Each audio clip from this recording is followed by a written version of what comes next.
আজকে আপনাদেরকে ডলার কিভাবে সেল দেওয়া লাগে এটা আমি দেখিয়ে দিব। তো আমার $10 আছে, এটা আমি সেল দিব। এখন হোম বাটনে চাপ দিয়ে আমি এখানে খুঁজে বের করব হচ্ছে P2P। এটা P2P-তে সিলেক্ট করলাম। এখানে দেখা আছে বিডিটি অলরেডি আমি বাংলাদেশ সিলেক্ট করে রেখেছি। তো তারপরে বাই মানে কেনা, সেল মানে বিক্রি করা। যেহেতু আমি সেল দিব, অবশ্যই আমাকে সেল অপশনে চাপ দিতে হবে। তো তারপরেই এখন দেখতে পাচ্ছেন উপরে লেখা আছে মেথড মানে হচ্ছে আপনার এখানে ব্যাংক ট্যাঙ্ক আবিজাবি অনেক কিছুই আছে। আমি যেহেতু বিকাশে নেব, বিকাশ কনফার্ম করে দিলাম। তো তারপরে এখন দেখতে পাচ্ছেন লিমিটেড, যেহেতু আমার কম টাকা কম ডলার, এই তো অবশ্যই আমাকে 1000 টাকা সিলেক্ট করতে হবে। তো 1000 সিলেক্ট করে কনফার্ম দিলাম। তো তারপরে এখানে আমাকে রেট দিবে হচ্ছে 125 টাকা।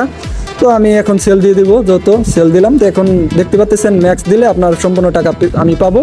তো অবশ্যই আমি ম্যাক্স দিব পরে। এখন দেখতে পাচ্ছেন বিকাশ সিলেক্ট করা আছে, তারপরে ম্যাক্স দিয়ে দিলাম। আমাকে এখন দেখাচ্ছে, নিচে দেখাচ্ছে 1316 টাকা। তো মোটামুটি আমি 1316 টাকা পাবো। তো এখন আমি সেল অপশনে দেখতে পাচ্ছেন নিচে, তো এটাতে আমি চাপ দিয়ে দিব এখন।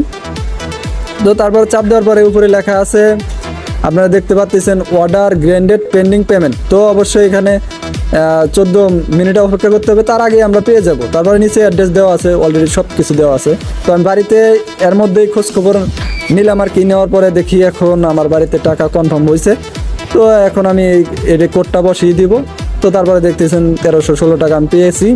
তো এইভাবেই আপনি মূলত সেল দেওয়া লাগে। তো তারপরে দেখতেছেন এখানে কমপ্লিট